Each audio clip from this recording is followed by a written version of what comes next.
You are not going anywhere. My parents are coming for dinner in an hour.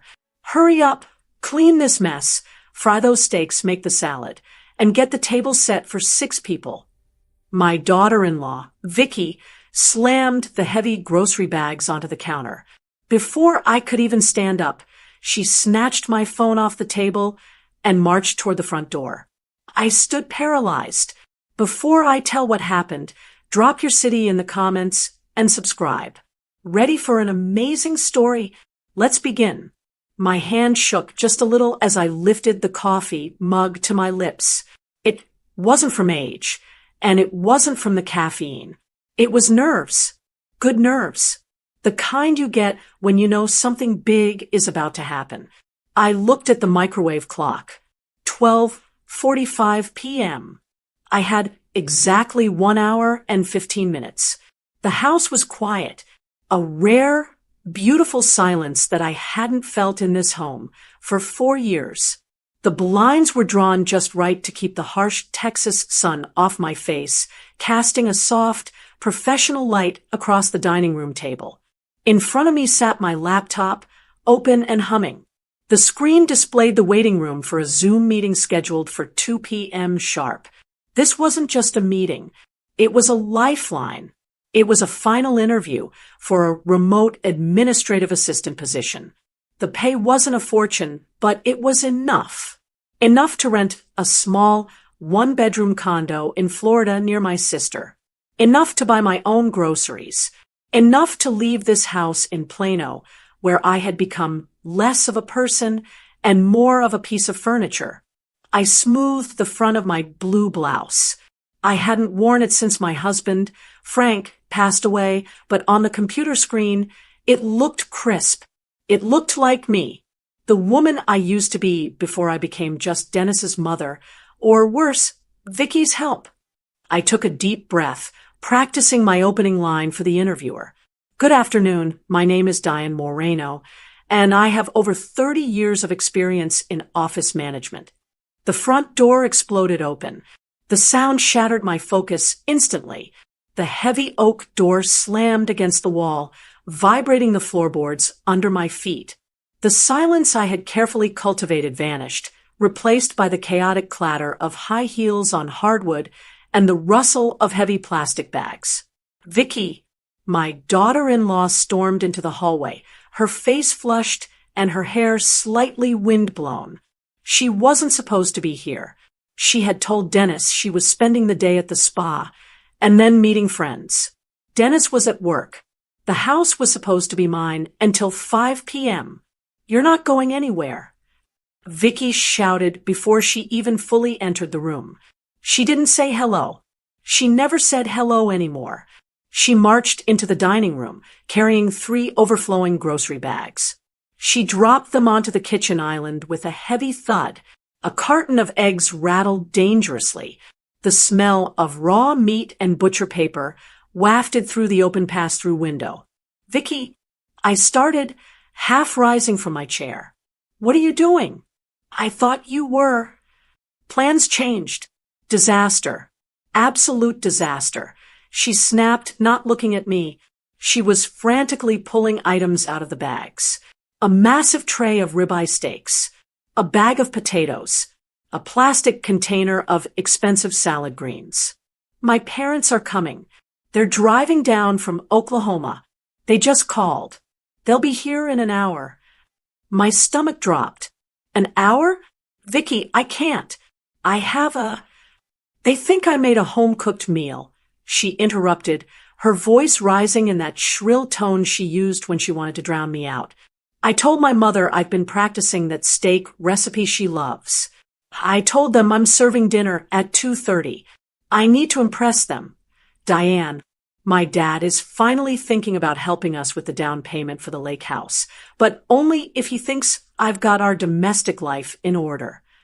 She turned to me then, her eyes cold and expectant. So, hurry up. Get everything ready. Clean up this mess on the table. Fry those steaks, make the salad, and get dessert ready for 6 people. Oh, and Dennis is coming home early too. No, I said. The word felt foreign in my mouth. Vicky, listen to me. I have an appointment at 2 p.m. It's vital. I cannot be in the kitchen. Vicky stopped. She looked at me, really looked at me, for the first time since she barged in. Her eyes drifted down to my blue blouse, then to the laptop open on the table. She saw the Zoom window. She saw the notepad with my carefully written references. She didn't look impressed. She looked annoyed. An appointment? She walked over to the table. For what? A doctor? You look fine. A job interview, I said, sitting up straighter. I'm interviewing for a job. Vicky let out a short, sharp laugh. It was a cruel sound. A job? Diane, be serious. You're 67. Who is going to hire you? And why on earth do you need a job? You live here. We pay for your food. We put a roof over your head. I want my own money, Vicky. I want to contribute or maybe move out, I said, my voice trembling slightly. That was the wrong thing to say. Her face hardened. The mask of the stressed hostess fell away, revealing the control freak underneath. She reached out and, with one swift motion, slammed my laptop shut. The screen went black. My reflection stared back at me, shocked, old, and small. You don't need a job, she hissed. You have us. And right now, us needs you to stop playing pretend businesswoman and help this family survive. Do you know how much stress Dennis is under? If my parents don't help with the money, we are drowning. But you don't care about that, do you? You're just selfish. She grabbed the laptop from the table. Vicky, put that back. I stood up, panic rising in my throat. I'm moving this so you won't be distracted, she said, tucking it under her arm. Then, her eyes darted to my cell phone sitting next to my coffee cup. She snatched that too, before I could even reach for it. And this, you need to focus. If you burn those steaks because you're chatting with your sister, my father will never let me hear the end of it. Vicky, that is my property. Give it back. She ignored me, walking back toward the front door. I have to go pick up the wine and get changed. I look a mess. I'll be back with Dennis and my parents in exactly 1 hour. Have the table set. Use the good china. And for heaven's sake, change out of that blouse. You'll get grease on it. She opened the front door, but she didn't just walk out. She paused at the security panel on the wall. We had a smart home system installed last year. Dennis insisted it was for safety. Everything was controlled by an app on their phones. The thermostat, the lights, and the locks. I saw Vicky tap a sequence into the panel. A loud beep echoed through the hallway. What are you doing? I asked, stepping into the foyer. Making sure you stay focused, she said. She looked at me one last time, a smirk playing on her lips. I'm setting the child lock. You know how the alarm is. If any door or window opens from the inside without the code, the siren goes off and the police are dispatched automatically. You don't want the police showing up and ruining dinner, do you? Vicky, you can't lock me in here. It's for your safety, Diane. You're getting forgetful lately. I wouldn't want you wandering off. She stepped out. The heavy door clicked shut. I heard the mechanical whir of the deadbolt sliding into place. Then, the automated voice of the security system filled the house. System armed. Child safety mode active. Perimeter sealed. I ran to the door. I grabbed the handle and twisted. Locked. I looked at the panel. It was glowing red. I didn't know the code. They changed it every month, and they never told me the new one. I rushed to the window in the living room. It had a sensor on the frame.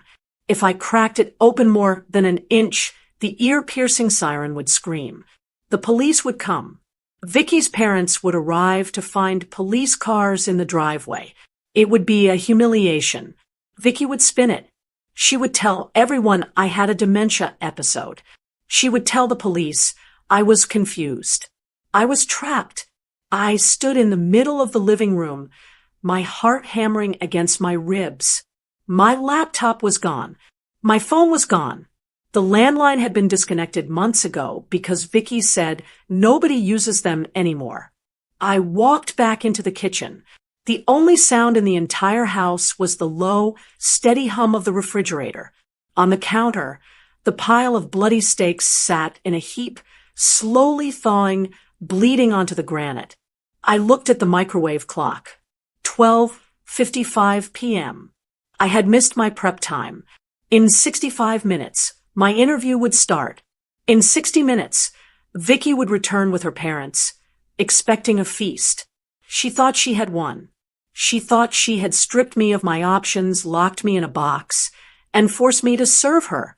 She thought I was just a helpless old woman who would do as she was told to avoid a scene.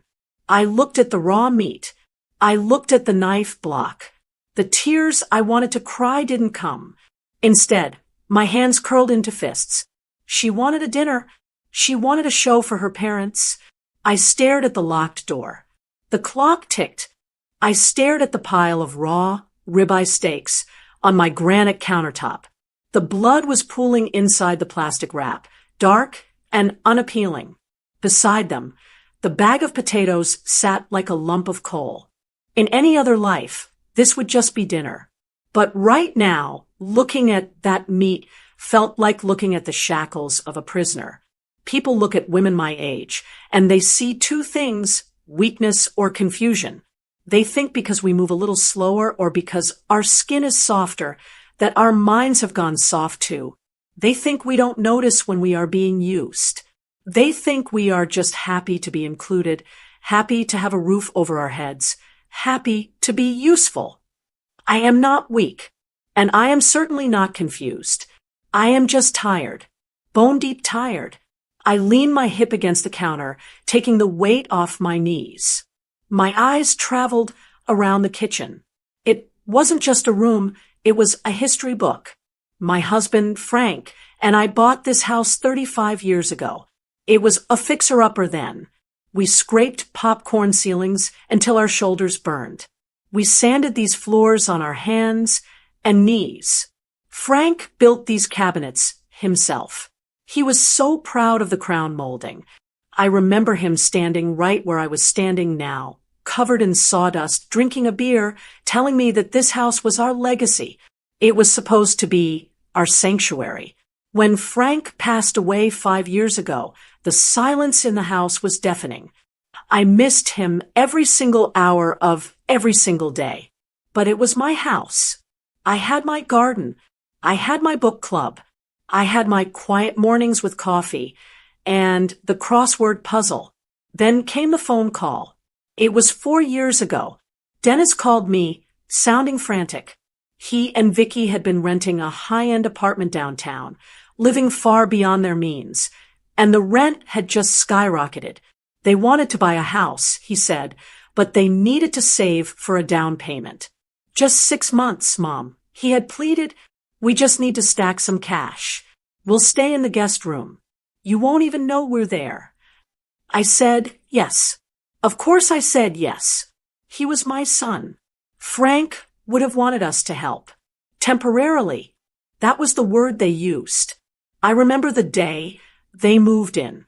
Vicky walked through the front door, looked at my beige sofa, and wrinkled her nose. She didn't say thank you. She asked if I had Wi-Fi in the backyard. The first month was fine. We ate dinner together. I cooked. They cleaned up. It felt like family. But then the slow erosion began. It didn't happen all at once. It was like water dripping on a stone, wearing me down so slowly I didn't realize I was disappearing until it was too late. It started with the laundry. Diane, since you're doing a load of towels, do you mind throwing in Dennis's gym clothes? Vicky asked one morning. I did it. It seemed rude not to. Then it was the grocery shopping. I'm swamped at work. She texted. Can you pick up almond milk and quinoa? Then it was the cooking. We're so tired when we get home, Mom. Dennis said, it would be great if dinner was ready by 6:30. Within a year, the guest dynamic had flipped. They weren't staying in my house. I was living in theirs. The worst day, The day I should have kicked them out was 2 years ago. Vicky came home and announced that the guest room was too small for her yoga mat and her energy. She said they needed the master bedroom, my bedroom, the room I had shared with Frank for 3 decades. It just makes sense, she had argued, while Dennis stared at his shoes. You're one person. You don't need the ensuite bathroom. The guest room is cozier for you. I fought them on that. I cried. I told Dennis this was his father's room. Mom, please, Dennis had said, looking exhausted. It's just a room. Vicky needs the space to decompress. Don't make this difficult. Don't make this difficult. That became the theme of my life. To keep the peace, to keep my relationship with my son, I moved my clothes into the small guest room down the hall. I slept in a twin bed while Vicky slept in the bed Frank and I bought for our 25th anniversary. That was the moment I became the unpaid maid. The ghost in the hallway. They stopped saving money. I saw the Amazon packages arriving daily. Clothes, electronics, expensive skincare. They bought new cars. They went on vacations to Cabo and didn't invite me. Yet, they never had enough for a down payment. Why would they leave? They had a free house, free utilities, and a live-in servant. But I wasn't just sitting here knitting and accepting my fate. That's what they didn't know. I looked at the microwave clock again. 1:15 p.m. 45 minutes. I had spent the last 6 months secretly taking online courses. I learned how to use Zoom. I learned advanced Excel. I brushed up on my typing. I updated my resume at the library when I told them I was going to the pharmacy. This job interview today wasn't about boredom. It wasn't about playing businesswoman like Vicky said. It was about Florida. My sister, Jean, lives in a retirement community in Sarasota. She sent me pictures. A small condo with a lanai overlooking a pond. No stairs. No yard work. And most importantly, no Vicky. Jean told me there was a unit opening up next to hers in 2 months. The rent was reasonable, but my Social Security check wouldn't cover it all. I needed this job to make up the difference. This job was my ticket out. It was my escape plan. I hadn't told Dennis because I knew he would guilt me into staying. He would say they couldn't manage the house without me. He would say I was abandoning him. Or worse, Vicky would find a way to sabotage it.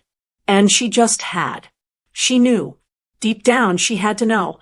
She sensed I was pulling away, that I was building something for myself, and she crushed it. She locked me in. She took my technology. She reduced me back down to the help. I looked at the stakes again. If I cooked them, if I played the good little mother-in-law, I was accepting my sentence. I was agreeing to die in this house, serving a woman who despised me and a son who was too weak to protect me. But if I didn't cook them, what? I had no phone. I had no internet. I was sealed in. My eyes drifted to the refrigerator. On the side, buried under a magnet from a pizza place, was a small, yellow sticky note. It had a phone number on it. Jean's number. I had it memorized, but seeing her handwriting gave me a jolt of electricity. Vicky had taken my cell phone. She had shut my laptop. She had disconnected the main landline in the hallway, but she forgot something. Frank was an electrical engineer. He didn't trust wireless systems. When he built his workshop in the garage, which was now filled with Dennis's golf clubs and storage boxes, he had installed a hardwired emergency line, a dedicated copper line that didn't run through the main modem. Vicky never went into the garage. It was dusty and smelled like old man. I looked at the child lock light on the back door. It was solid red. If I opened the door to the garage, the alarm would scream. But the pass-through window above the sink, it was small. It looked out onto the back patio, which connected to the side door of the garage. The sensors were on the doors and the main windows. Frank hadn't put a sensor on the pass-through because it was too small for a burglar to crawl through. I am not a burglar, but I am a desperate woman who has lost 15 pounds from stress in the last year. I looked at the clock. 1:20 p.m. I had a choice. I could stand here, fry these steaks, and let Vicky win. I could let this opportunity slip away and spend the rest of my life folding her underwear. Or I could fight. I walked over to the pass-through window and unlatched it. It slid open silently. The warm Texas air hit my face. I wasn't going to cook dinner. I was going to get my life back. Sorry, Vicky, I whispered to the empty kitchen. I grabbed a kitchen chair and dragged it to the sink. I was climbing out. I squeezed my body through the narrow pass-through window, ignoring the sharp bite of the metal frame digging into my ribs. It was undignified. It was painful. At 67 years old, I shouldn't be crawling out of my own kitchen like a thief in the night, scraping my elbows just to make a phone call. But desperation makes you do things you never thought possible. My feet hit the concrete of the patio with a heavy thud. The heat of the Texas afternoon wrapped around me instantly, heavy and humid. I didn't stop to brush off the dust. I ran to the side door of the garage. My heart was pounding in my throat, a frantic rhythm of hope and fear. Please be unlocked. Please. I grabbed the handle. It turned. Thank God. Frank never locked this door. He said a man needed easy access to his tools. I stepped into the dim, dusty air of the garage. It smelled of motor oil, sawdust, and memories. I navigated around Dennis's discarded golf clubs and boxes of Christmas decorations Vicky refused to store in the house. I made my way to the back wall, to the workbench where Frank used to spend his weekends. There it was, the old red wall-mounted phone. It was covered in a thick layer of gray dust, looking like a relic from another lifetime. I snatched the receiver from the cradle and pressed it to my ear. I held my breath, waiting for that familiar, comforting hum of the dial tone. Silence. I pressed the hook down. 1, 2, 3 times. Come on, I whispered, my voice cracking. Please, just give me a tone. Nothing. Just dead, hollow silence. I followed the cord.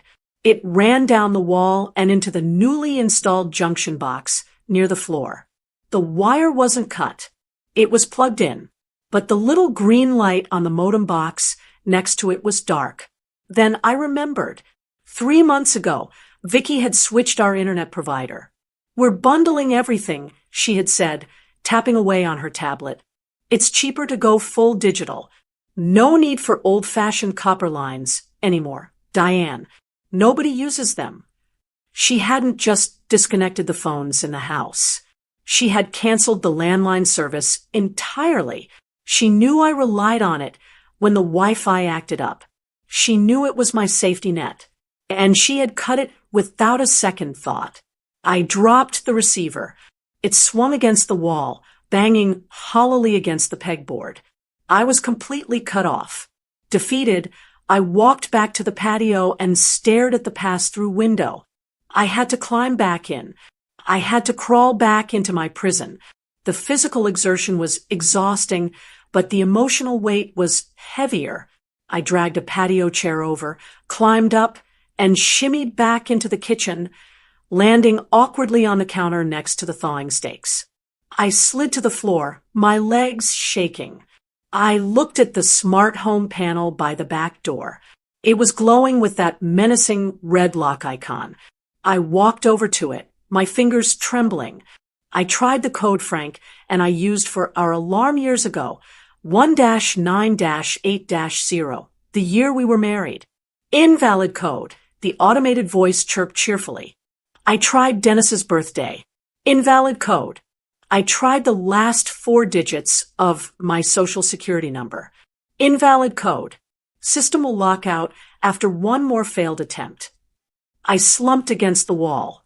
It wasn't just about security. This was control. Absolute, total control. My eyes landed on the kitchen island.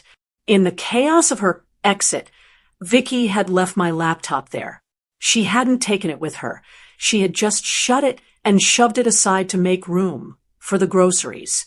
Hope flared, hot and sudden. I rushed over and flipped the lid open. The screen woke up. The Zoom icon was bouncing in the dock. I clicked it. A window popped up. Enter administrator password to connect to network. I froze. I typed in the password I had set up, Bluebird67. Incorrect password. I typed it again, slower this time. BLUEBHRD67. Incorrect password. I stared at the screen, my mind racing. Why would my password be wrong? I used this laptop yesterday. I used it this morning to check my email. Then it hit me. Last night, I had left the laptop on the coffee table while I went to take a shower. Vicky had been in the living room, tidying up. She must have gone into the settings. She must have changed the user access. She tech-savvy enough to know that if she changed the admin password, I couldn't connect to the Wi-Fi. I couldn't open new applications. I couldn't do anything but stare at a wallpaper image of a beach I would never visit. I looked at the time in the corner of the screen. 1:58 p.m. The notification for my meeting popped up in the corner. Upcoming. Interview with Staffing Solutions. Start time, 2 p.m. I sat down on the bar stool. There was nothing I could do. I couldn't call. I couldn't log in. I couldn't leave. 2 p.m. The notification blinked. Join now. I clicked join one last time. Desperate. Network error. Please contact your administrator. My administrator was currently driving to the liquor store to buy Chardonnay. I watched the minutes tick by. 2:01, 2:05, 2:10. I imagined the interviewer on the other side of the digital divide. A nice woman named Sarah. She was probably checking her watch. She was probably checking her email to see if I had sent a cancellation note. She was probably thinking, well, if she can't even show up for the Zoom call, she certainly can't handle the job. She would mark me as a no-show. That goes on your record in these staffing agencies. They wouldn't call me again. 2:15 p.m. The screen dimmed, then went black as the laptop went to sleep. It was over. The tears I had been holding back finally came, but they weren't the loud, sobbing tears of a child. They were the silent, leaking tears of a woman who realizes she has been erased. I thought about the last 4 years, the sacrifices, the money I handed over, the space I gave up, the pride I swallowed. I thought it was a trade. I thought I was trading my comfort for family. I thought we were a team, but we weren't a team. I was a resource, a battery to be drained until it was empty and then discarded. Vicky didn't do this because she was stressed. She didn't lock me in because she was worried about my safety. This wasn't an accident. She saw me preparing. She saw the new blouse. She heard me practicing my answers. She saw the light returning to my eyes, the spark of independence that I thought had died with Frank, and she snuffed it out. Intentionally. If I got a job, I wouldn't be here to cook dinner at 6 p.m. If I moved to Florida, who would scrub the baseboards? Who would wait for the cable guy? Who would be the punching bag for her bad days? She needed me to be helpless. She needed me to be the confused old woman so she could be the saint who takes care of her. I wiped my face with the back of my hand. The tears stopped. The sadness in my chest began to harden. It cooled, freezing over into something sharp and heavy. It wasn't despair anymore. It was clarity. I looked at the raw steaks on the counter. The blood had leaked out onto the white granite, leaving a red stain. Fry the steaks. She had ordered. Make the salad. She wanted a servant. She wanted a perfect evening to impress her parents, to get their money, to keep living her lie. She wanted me to be the invisible prop in her stage play. I stood up. My knees didn't shake this time. I walked over to the sink and washed my face with cold water. I dried my hands on the towel Vicky had thrown on the floor. I looked at the clock. 2:30 p.m. They would be here in 30 minutes. I walked back to the pile of meat. I picked up the butcher knife. The weight of it felt good in my hand. Okay, Vicky, I said to the empty, silent house. My voice was steady. You want a dinner? You want a show? I wasn't going to cook her recipe. I wasn't going to follow her orders. I was going to serve her exactly what she deserved. The sound of the garage door opening was usually the highlight of my day. For years, hearing the heavy rumble of the motor meant Dennis was home. It meant my son, the boy I raised, the man who used to run into my arms with skin knees, was back safe. But today, as the clock struck 3:30 p.m., that sound didn't bring relief. It brought a knot of anxiety that tightened in my chest. I stood by the kitchen island, my hands gripping the cold granite.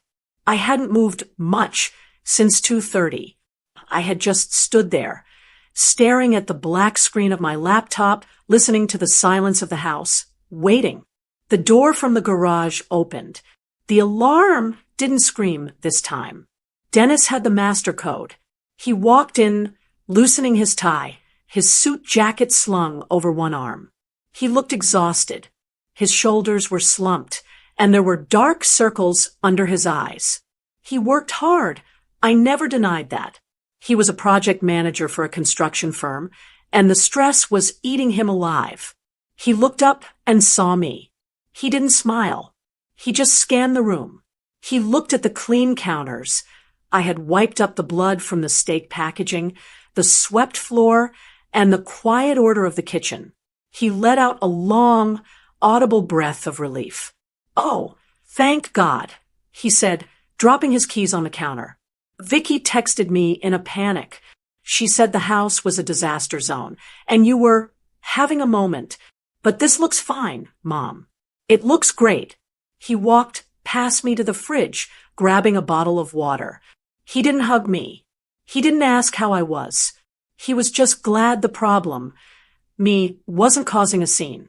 "Dennis," I said. My voice sounded thin, brittle.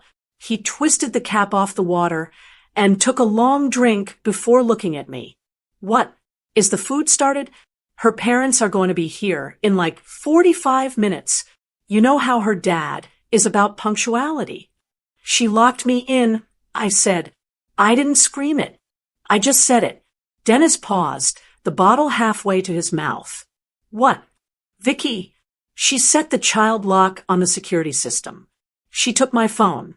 She took my laptop access. She locked me inside this house. Dennis. I couldn't leave. I couldn't open a window. I watched his face. I waited for the outrage. I waited for him to slam the water bottle down, to pull out his phone and call his wife, to scream at her for treating his mother like a prisoner. I waited for the son I raised to protect me. Instead, he winced. He looked annoyed, but not at her. At me. "Mom, come on," he sighed, rubbing his temples. "Don't be dramatic. She didn't lock you in like a dungeon. She probably just set the alarm and forgot you didn't have the new code. She was rushing. You know how she gets when her parents visit. It wasn't an accident." I insisted, my hands trembling. "She told me she was doing it. She said it was for my safety because I'm forgetful. And because of that, I missed my interview." Dennis froze. "Interview? The job interview. The one at 2 p.m. I told you about it last week, but you were on your phone. I missed it, Dennis. I couldn't log in." She locked the computer. I saw the flicker of recognition in his eyes. He did remember. He knew. But then, just as quickly, the wall came up. The wall he had built to survive his marriage. He set the water bottle down and leaned against the counter, crossing his arms. "Okay, look, I'm sorry you missed your appointment. That sucks. But honestly, Mom, maybe it's for the best." I stared at him. For the best.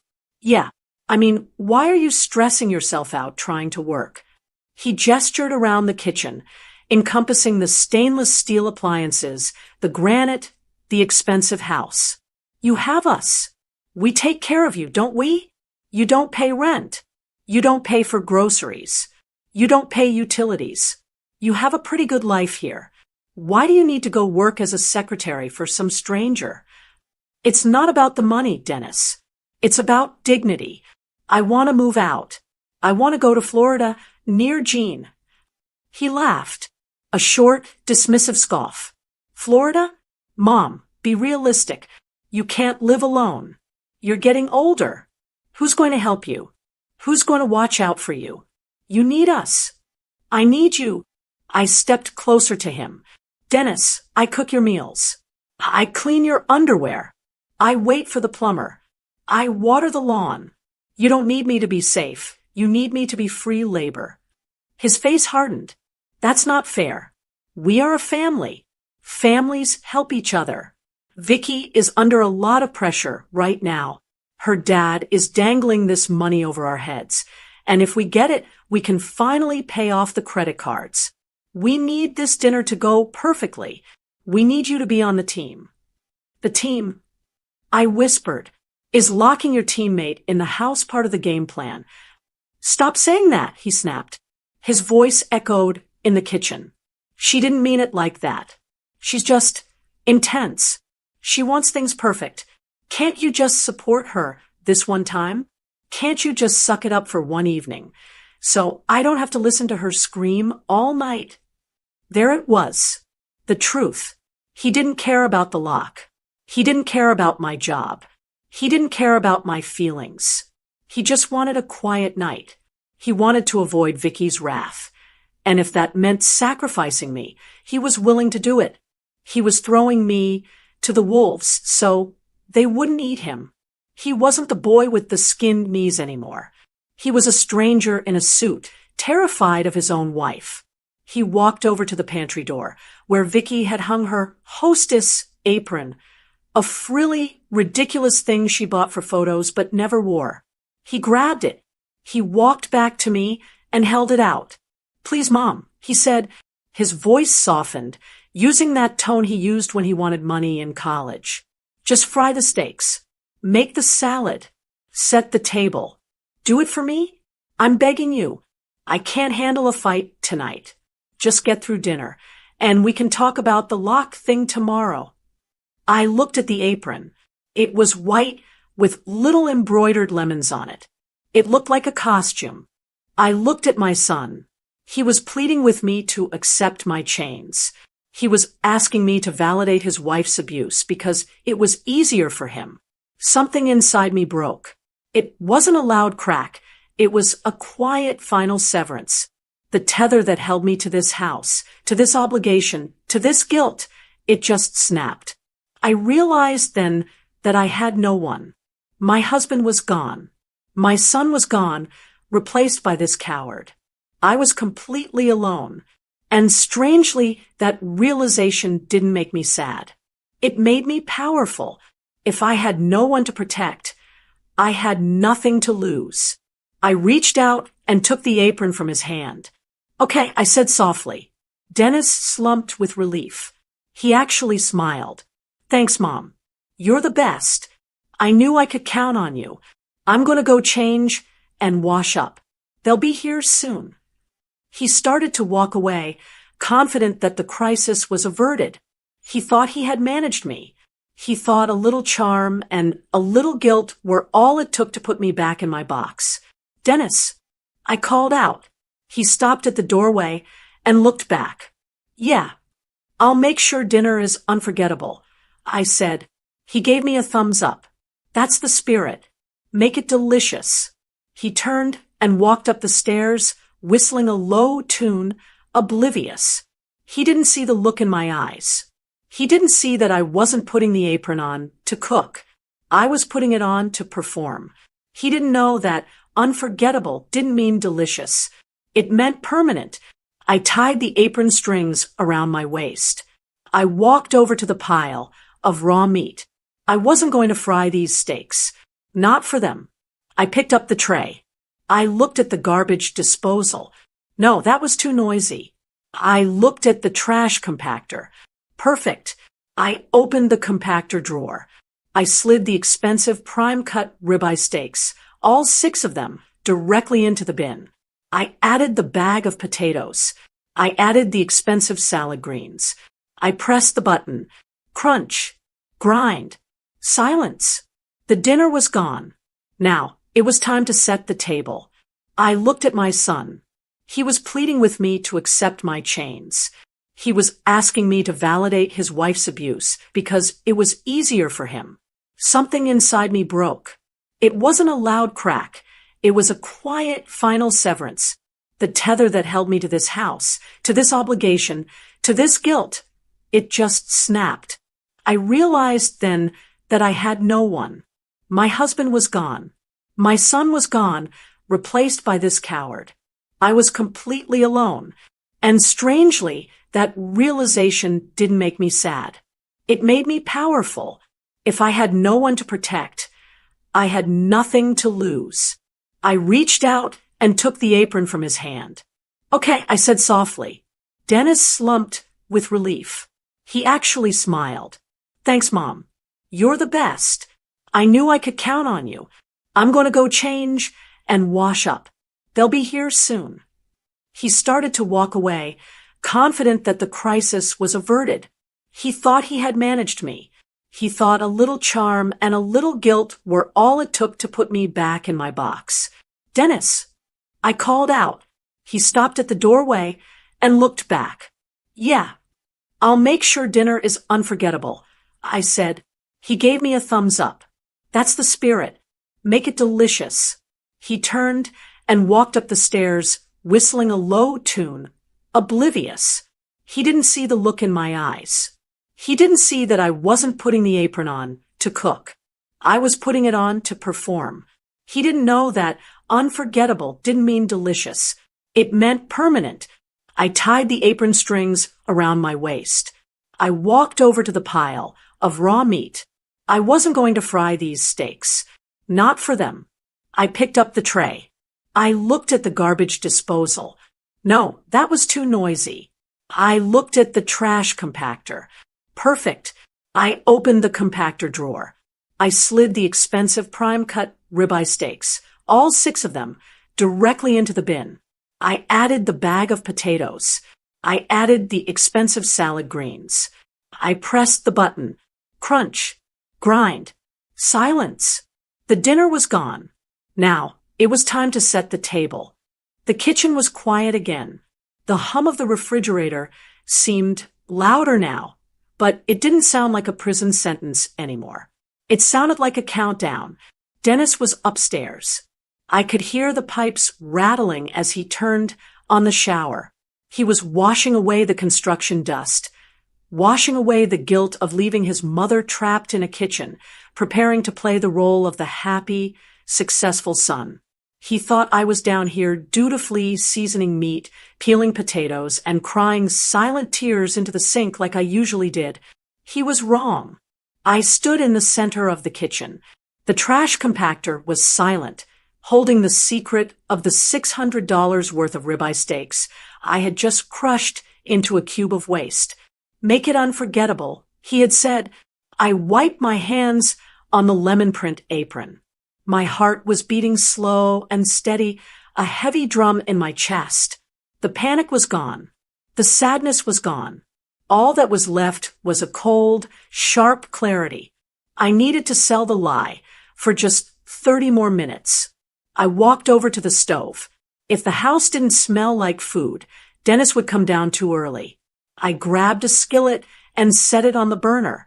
I poured in a glug of olive oil. I found an onion and a head of garlic in the pantry. I didn't chop them nicely. I hacked them apart and threw them into the hot oil. Within seconds, the aroma of sautéing garlic and onions filled the air. It was the universal smell of dinner is coming. It was a lie, but it smelled like love. Satisfied that the scent would keep Dennis upstairs, I turned my attention to the island. Vicky had been in such a frenzy she had left a trail of destruction behind her. Her spin-class water bottle, a stack of mail, and her oversized designer purse were sprawling across the counter. I moved the purse to wipe down the granite, but it was heavy. It flopped open, spilling its contents. Lipstick, protein bars, sunglasses, and a wad of crumpled paper.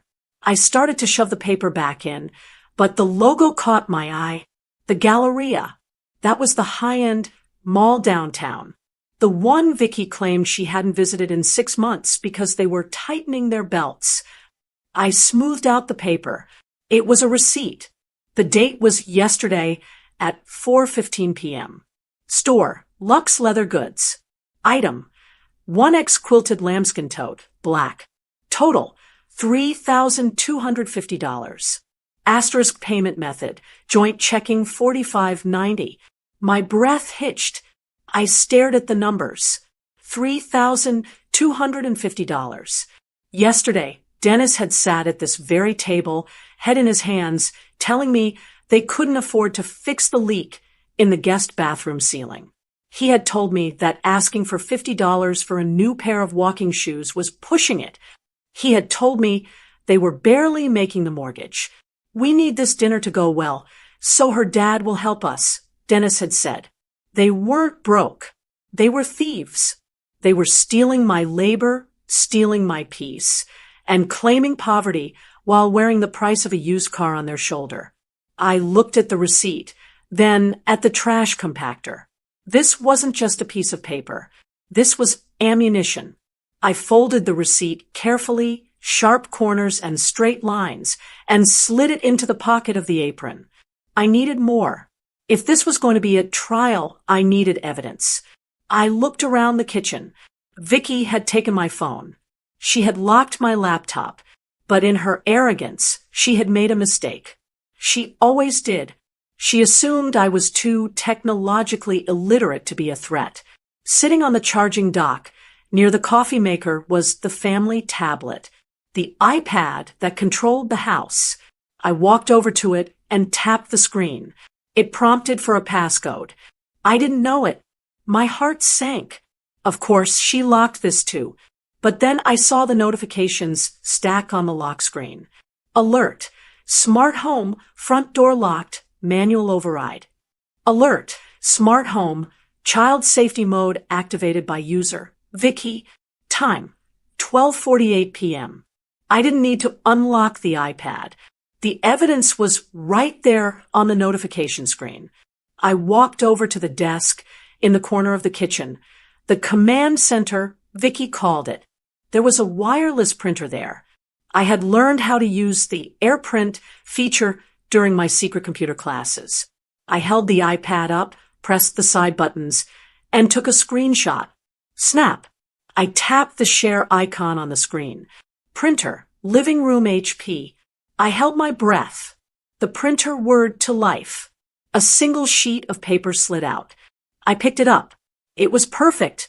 A time-stamped log proving she had locked me in. It wasn't a glitch. It wasn't an accident. It was a deliberate command sent from her phone while she stood in the driveway. I folded that paper too. Next, I went to my pile of interview prep materials that Vicky had swept onto the floor. I found my confirmation email for the Zoom meeting. It was printed on crisp white paper. Subject, final interview, Diane Moreno. Time, 2 p.m. Central Standard Time. Note, please log in 5 minutes early. I smoothed out the footprint on the corner of the page where Vicky had stepped on it. I had the receipt. I had the log. I had the interview. And finally, I went to the junk drawer. I dug past the rubber bands and the twist ties until my fingers closed around cold metal. My spare set of house keys. The ones I had hidden 3 years ago when Vicky started making noises about collecting keys for security. I had everything I needed. I checked the stove. The onions were browning, bordering on burning. I turned the heat down low. The smell was potent. It would buy me time. I walked into the formal dining room. Vicky hated this room. She called it stuffy. She hated the dark wood table Frank and I had bought for our first Christmas. She hated the crystal chandelier. But most of all, she hated the china cabinet. Old people plates, she called them. Tacky floral garbage. I opened the glass doors of the cabinet. The smell of cedar and old porcelain wafted out. I reached for the top shelf. I pulled down the Spode china, the blue Italian pattern. Frank's mother had given it to us. It was intricate, beautiful, and commanded respect. Vicky had forbidden me from using it. We used the square white plates, Diane. They look modern. Not tonight. I set the table for 6. I laid out the placemats. I placed the blue and white plates. I polished the silver forks until they gleamed like knives. I stood back and looked at the table. It looked like a holiday dinner from 20 years ago. It looked like dignity. Then came the final touch.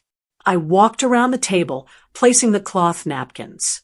But before I set them down, I made my deposits. At the head of the table, where Vicky's father, Mr. Henderson, always insisted on sitting, I lifted the empty plate. I placed the smart home log, the proof of his daughter's cruelty, right in the center. I covered it with the blue napkin. At the seat to his right, where Vicky's mother would sit, I placed the interview confirmation, the proof of the future her daughter had stolen from me. I covered it. At Dennis's seat, to my left, I placed the receipt, the $3,250 lie. I wanted him to see exactly what his piece had cost. I covered it, and at the foot of the table where Vicky would sit to host, I placed my house keys. I stood back. The table looked pristine, elegant, welcoming to the untrained eye. It was a beautiful spread awaiting a family meal. But I knew better. I wasn't setting the table for dinner. I was setting the stage for a trial. I heard the water turn off upstairs. Dennis was out of the shower.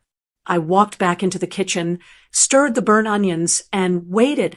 The clock read 3:55 p.m. They would be here in 5 minutes. Let them come. I was ready. The doorbell rang at exactly 4 p.m. It wasn't a friendly sound. It was sharp and demanding, echoing through the house like a judge's gavel banging on a desk.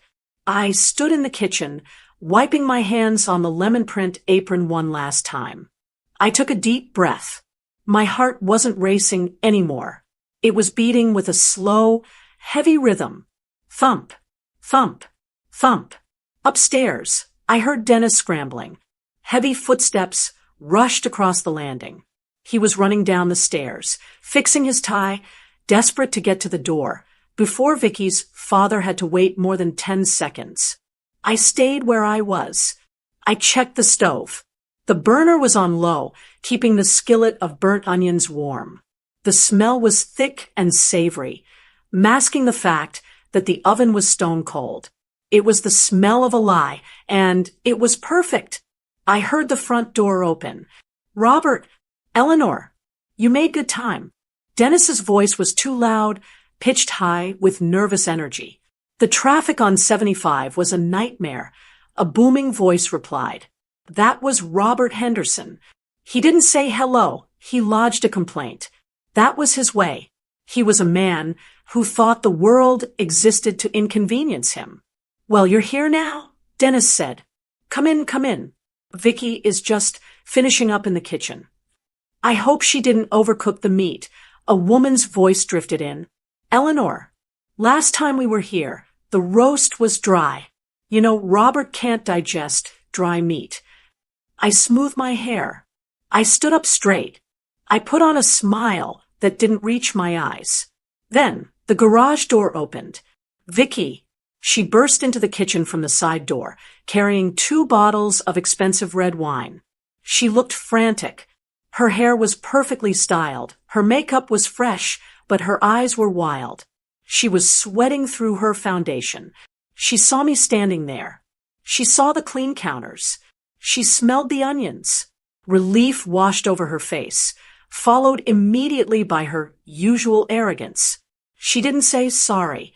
She didn't ask if I was okay. She just assumed I had done exactly what she ordered. Thank God, she breathed, shoving the wine bottles at me. Open these. Let them breathe. My dad wants the Cabernet first. She quickly checked her reflection in the microwave door, pinched her cheeks to give them color, and then turned to the hallway entrance just as her parents walked in. The transformation was instant. Her shoulders dropped, her smile widened, and her voice turned into syrup. Mom, Dad, she squealed, rushing over to hug them. I'm so glad you made it. Eleanor Henderson pulled back from the hug and looked Vicky up and down. You look tired, Victoria. Are you using that night cream I sent you? Just busy, Mom. You know how it is. Vicky laughed, a brittle sound. She looped her arm through her father's. I've been cooking all afternoon. I really wanted this to be special for you. It smells edible, Robert grunted, sniffing the air. Onions, part of the glaze. Vicky lied smoothly. She turned and gestured toward me, as if she had just noticed I was there. And, of course, Diana's here.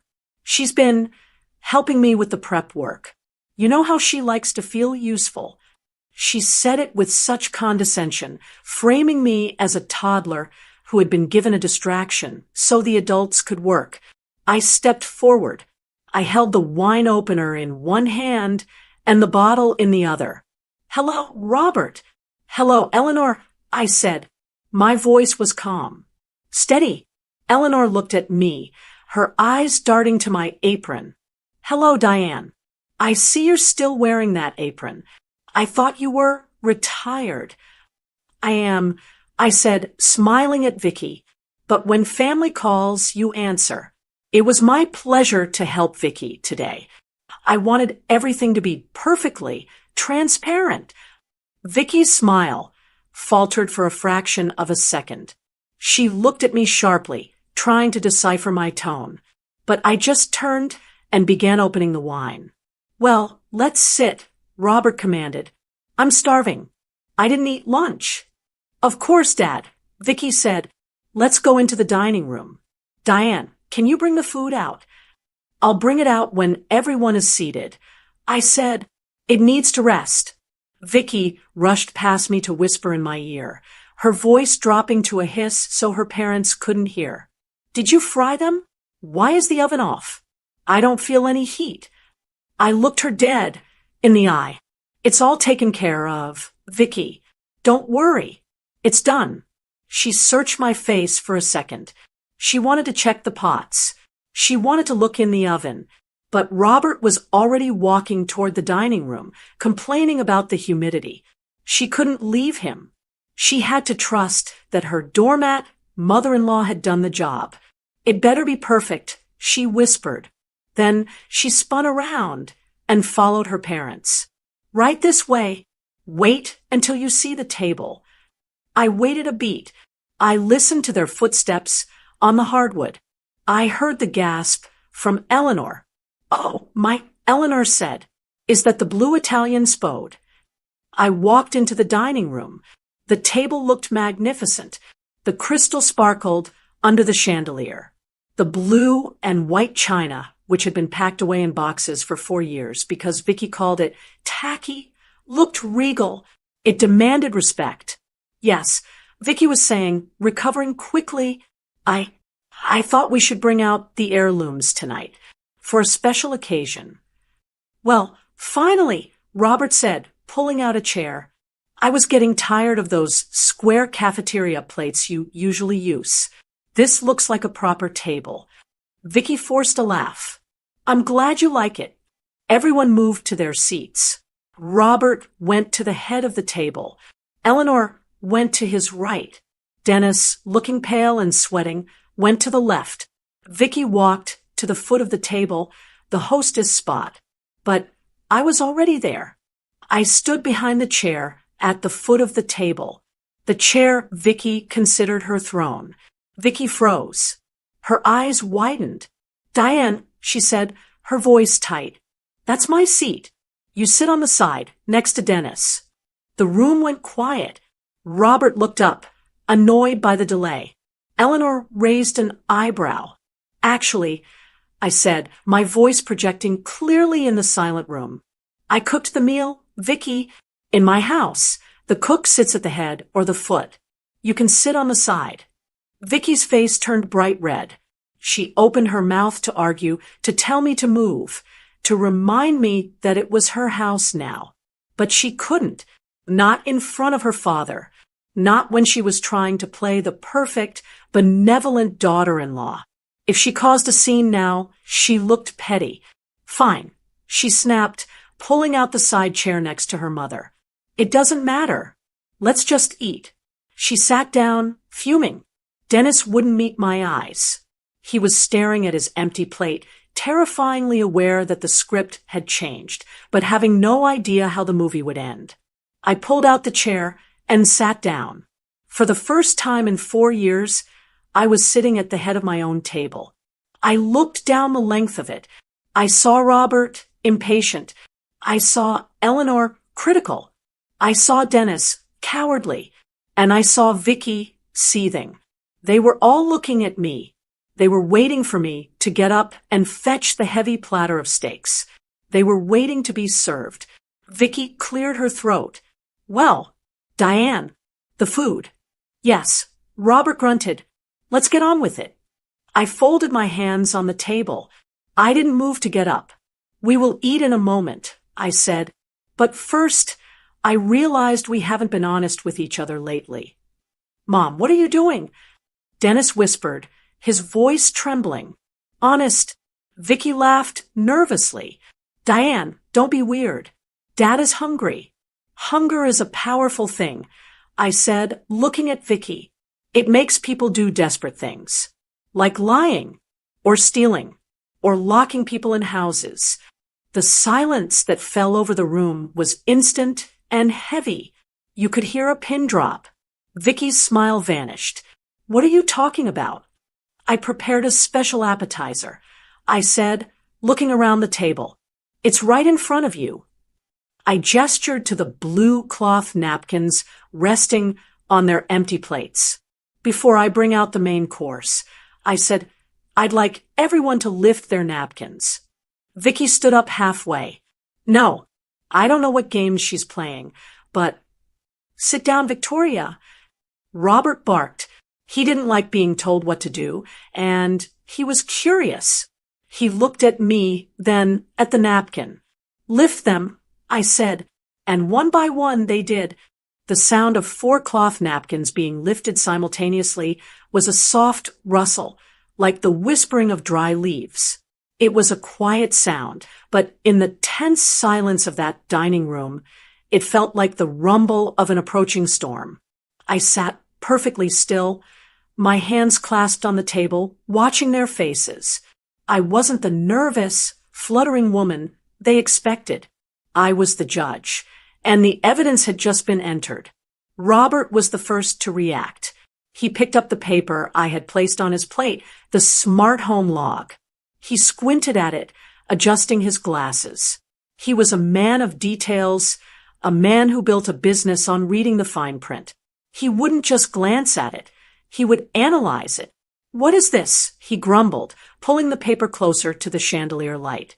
System log. 12:48 p.m. Manual override. Child lock. At the same moment, Eleanor gasped. She was holding the email confirmation for my interview. Her hand flew to her mouth. Diane, a job interview today. But the reaction I was waiting for came from my left. Dennis was staring at the crumpled receipt. He wasn't moving. He wasn't breathing. His face had gone completely white, draining of all color.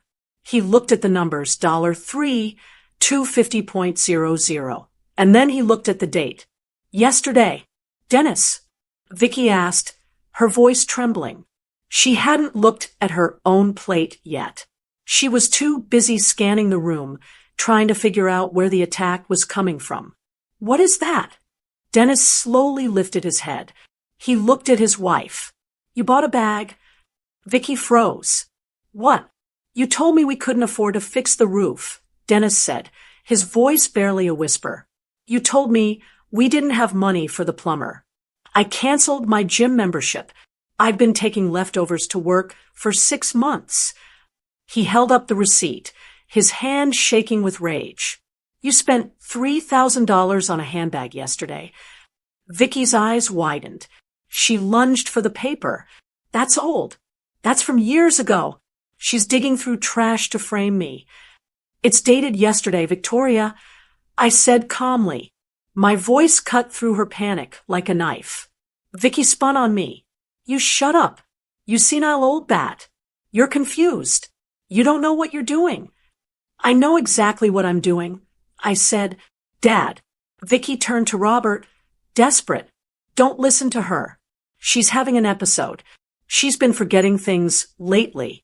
She probably printed all this nonsense out to cause drama because she's jealous. Robert didn't look up from the log. He was tracing the lines with his thick finger. It says here the command came from user, Vicky's iPhone. And it says the command was lock all perimeters, child safety mode. And the timestamp is 12:48 p.m. He looked up then. His eyes were hard. Victoria, did you lock your mother-in-law inside this house? It was for her safety. Vicky stammered, backing away from the table. She wanders. She gets confused. I have never wandered a day in my life, I said. I stood up then. I didn't rush. I stood up slowly, commanding the room. Vicky locked me in this house today at 12:48 p.m., I said, addressing Robert and Eleanor directly. She did it because she found out I had a job interview at 2 p.m., an interview that would have given me the income one needed to move to Florida, to be independent. Eleanor looked at Vicky, horror dawning on her face. You made her miss it. She sabotaged it. I continued. She took my phone. She locked my laptop. She cut the landline. She trapped me here like an animal because she didn't want a mother-in-law. She wanted a servant. She wanted me here to cook this dinner so she could pretend to be the perfect wife and secure your money. That's a lie. Vicky screamed. She was losing control now. The mask was gone. I cooked this dinner. Me. I've been slaving away all day. You told them you cooked, I said, turning to face her.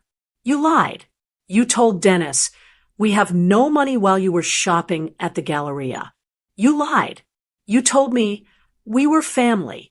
You lied. Dennis, Vicky shrieked, grabbing his arm. Do something. She's humiliating us. She's ruining everything. Dennis pulled his arm away from her as if she burned him. He looked at the receipt in his hand, then at the log his father was holding. The pieces were falling into place. The years of me complaining about her disrespect, which he had ignored. The constant money problems that never made sense. The fact that he found me locked in a house and told me to get over it. He looked at me. Mom, you missed the interview? For real? Yes, Dennis, I said. I missed it. And when you came home and I told you, you didn't care. You handed me an apron and told me to fry the steaks. You told me to make it unforgettable. I pointed to the napkin on Vicky's plate. Lift it, Vicky. I won't, she spat.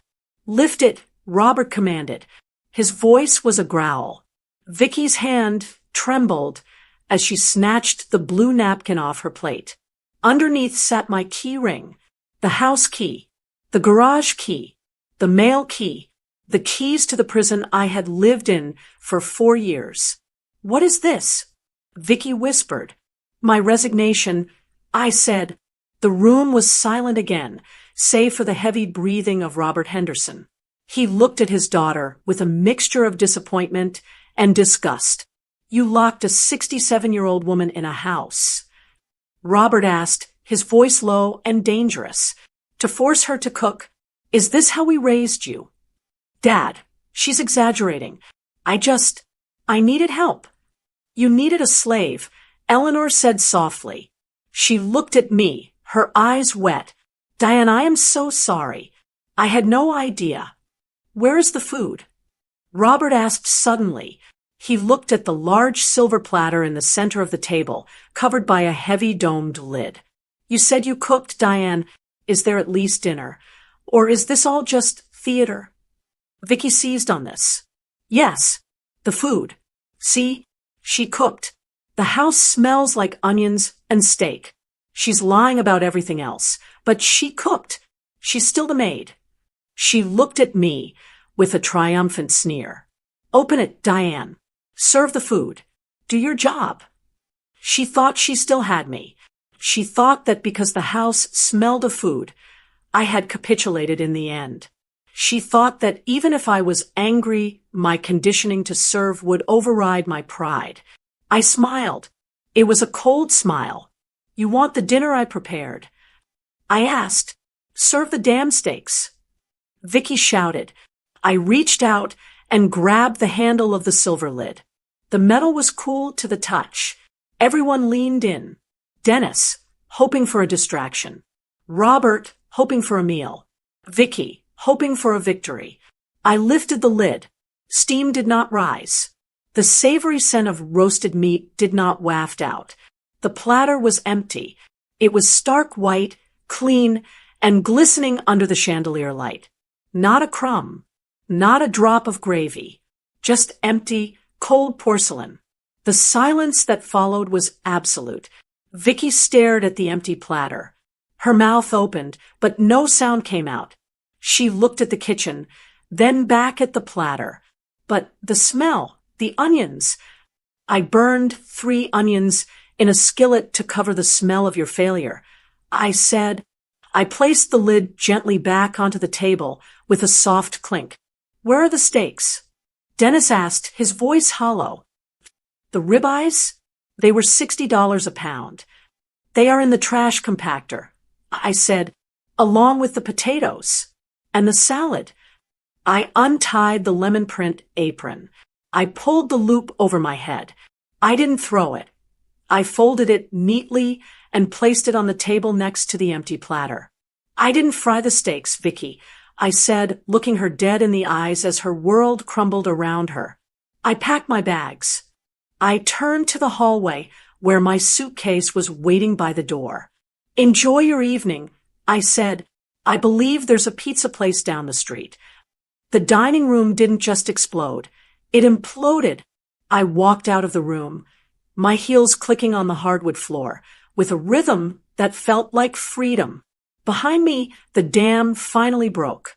$3,000. Robert Henderson's voice was a roar, shaking the walls. You locked an old woman in a house and spent my money on a purse. Dad, please, listen to me. Vicky sounded small. Her shrill, commanding tone was gone, replaced by the desperate squeak of a child caught stealing from the cookie jar. She's lying. She's manipulating you.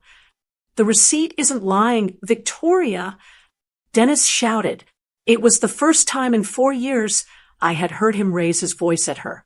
You told me we were broke. You made me cancel my gym membership. You made me beg my mother for help. I did it for us. Vicky screamed back. To look good for them. To get the lake house money. There is no lake house money. Robert bellowed. Do you think I'm going to finance this circus? You treat your family like cattle. You're cut off, Victoria. Not a dime. And I want to see that bag returned by tomorrow morning, or I'm calling the police for theft of funds. I reached the hallway. My suitcase was standing by the front door, exactly where I had left it. It wasn't big, just to carry on with my essentials. 3 outfits, my medication, my important documents, and the framed photo of Frank from my nightstand. I didn't need the rest. The furniture, the garden, the memories in the walls, they were tainted now. They belonged to a life that had ended the moment Vicky locked that door. I extended the handle of the suitcase. The wheels hummed as I pulled it toward the foyer. Mom, wait. Dennis burst into the hallway. He was flushed, his tie crooked, sweat beading on his forehead. He looked like a man waking up from a long coma, blinking at the bright light of reality. He ran in front of the door, blocking my exit. "Mom, stop. Please. You can't just leave." He was breathless. We can fix this." "I didn't know. I swear I didn't know she locked you in. I thought I don't know." "You knew enough, Dennis," I said. My voice was calm. I didn't feel the need to shout anymore. "You knew I missed my interview. You knew I was upset. And you told me to put on an apron." "I was stressed," he pleaded, reaching for my hand. I pulled it away. "I just wanted peace, Mom. You know how she gets." I was trying to keep the boat from rocking. "You were using me as the anchor," I said. "You let me drown, so you wouldn't have to get wet." "I'll talk to her," he promised, his eyes wide and desperate. "I'll make her apologize. I'll make her give you the keys back. We'll change the codes. You can have the master bedroom back. Just don't go. We need you." I looked at my son, really looked at him. I saw the fear in his eyes. It wasn't fear of losing his mother. It was fear of losing his buffer. He was terrified of being left alone in this house with Vicky and her parents. He wanted me to stay and absorb the blows, so he didn't have to. "You don't need me, Dennis," I said. "You need a maid. And you need a spine." He recoiled as if I had slapped him. "I'm going to my sister's," I told him. "Jean is expecting me. I reconnected the landline in the garage while you were in the shower. I called her. I also called the staffing agency." Dennis blinked. You called them?" "Yes. I told them there was a power outage caused by a storm. They believed me. My interview is rescheduled for tomorrow morning at 9 a.m. I'm taking it from Jean's kitchen table." "But Florida," Dennis stammered. "You can't just move to Florida. Who will take care of the house? Who will help me?" I gripped the handle of my suitcase tighter. This was the moment every mother dreads, but every parent eventually faces. The moment you have to stop saving your child so they can learn to save themselves. "You are 40 years old, Dennis," I said softly. "You have a job. You have a wife. You have a house. Figure it out." "Mom." Tears welled up in his eyes. "Please. I'm sorry." "I know you are," I said, "and I love you, but I love myself too, and I've forgotten that for a long time." I reached past him and unlocked the front door. The heavy oak swung open. The evening air rushed in. It was cool and crisp, smelling of rain and jasmine. It smelled like oxygen. "Do not call me," I said, turning back one last time. "Not until you have fixed this mess. Not until you are the man your father raised. Frank would be ashamed of what happened here today. Dennis, don't make him ashamed of you forever." I stepped out onto the porch. "Mom," he cried out, but he didn't follow me. He stayed in the safety of the foyer, trapped in the house he thought he owned. I walked down the driveway. An Uber was waiting at the curb, its headlights cutting through the dusk. I had ordered it using the call a ride feature on the landline service, one of the few useful things I learned in that digital world Vicky thought I was too stupid to navigate. The driver, a nice young man, popped the trunk. He took my suitcase. "Heading to the airport, ma'am?" he asked. "Bus station," I said, "and then Florida." I got into the back seat. The leather was cool. The car smelled like lemon air freshener, not the fake chemical smell of Vicky's cleaning supplies, but something fresh, something new. As the car pulled away, I didn't look back at the house. I didn't look at the window where I knew Dennis was watching. I didn't look at the dining room where Vicky was likely being written out of her father's will. I looked forward. I saw the streetlights flickering on, guiding my way. I felt the vibration of the road beneath the tires. I took a deep breath, filling my lungs completely for the first time in 4 years. I had no job yet. I had very little money. I was 67 years old and starting over with one suitcase. But as I watched the suburban prison fade into the rearview mirror, I smiled. I wasn't a victim. I wasn't a servant. I wasn't invisible. I was Diane Moreno. And for the first time in a long time, I was free. Did you like the story? And which city are you listening from? Let's meet in the comments. If you like the story, you can support me by sending a super thanks so I can keep bringing more stories like this. Thank you so much for your sweet support. I'm looking forward to your comments on the story. On the screen, you can see 2 new life stories that I highly recommend. There's so much more on my channel. Don't forget to subscribe. See you in the next life story.